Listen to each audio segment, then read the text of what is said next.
opportunity to introduce a young woman who is going to prepare us for our speaker. And this young lady, listed on your program as Yolanda Wilkes, who is going to do spoken word for us, is also a community servant in another way.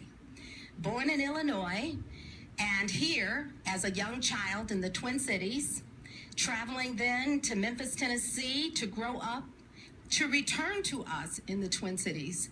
This young lady is now a police officer in the Twin Cities, I believe in Minneapolis. And so as of last year, she has begun to serve us in that way. Yolanda is creative, and in addition to spoken word, she is an author of plays, and she performs throughout the Twin Cities, in particular at the Blue Nile Cafe. So if any of you have been there, perhaps you've had the opportunity to hear her. If not, you will now, because I'm now presenting to you our spoken word artist, Miss Yolanda Wilkes. Thank you, Ollie. Thank you for this opportunity to come speak before you.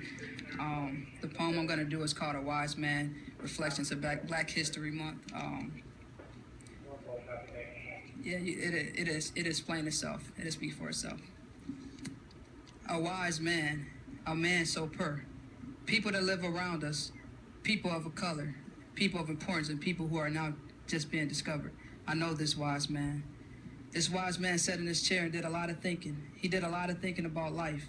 He did a lot of thinking about our ancestors and what our ancestors went through, and wanted to know questions like why in life there is so much strife. He wanted to understand why man conducts himself in such ways and complain when God says that your days are numbered and that his son is soon coming again. He thought back to how in his days when that little boy of color had to drink from a different fountain. But he also thought back to how those are just a test, and how when there's a test, that test will bring faith, and that faith, your faith, will move mountains. He thought back to how when you sat in that chair, you're supposed to be a leader and direct the people of the United States with such force, and the government that follows should know that we are proud to serve our country, not knowing that when we fight, not knowing we might just be fighting in vain, and the issues that rose before the war has started still remains, and now there is innocent blood that is shed, innocent people left with tears while you sat in your chair with all your selfish cares. Tell me, where in the book are you being fair? He thought back to when people were being sold as if they were just an item, if they were just a new thing on the market. He went as far as when the same color had their own section on the bus when life was just that tough. He thought back to when God's people were in slavery and in bondage for all those years, and to this day we still shed tears. And after his thought went on and on, this wise man began to pray. Pray not only because his mind was troubled, but along with his mind followed his heart. He began to ask God questions like why? Why, God, is we living in a world that is so cold? And why can't people get past the color of a person's skin? And where in life does a perfect life begin? This wise man continued to pray, and our Lord God answered, saying, Son, I love you.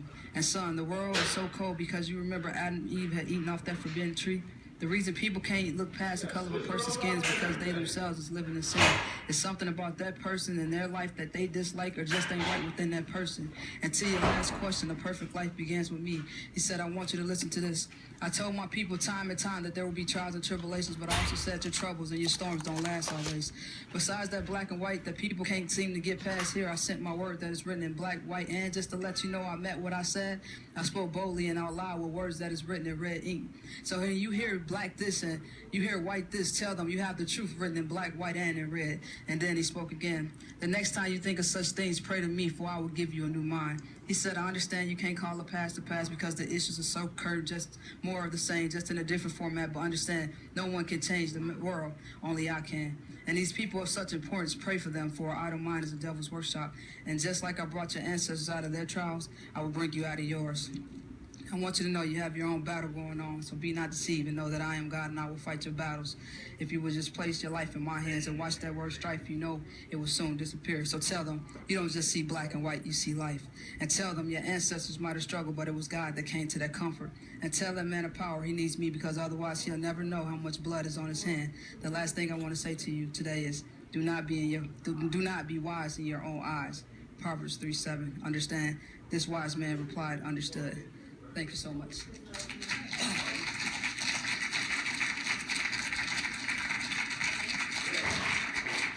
Thank you, Yolanda Wilkes, spoken word artist, poet, playwright, professional peacemaker. Thank you.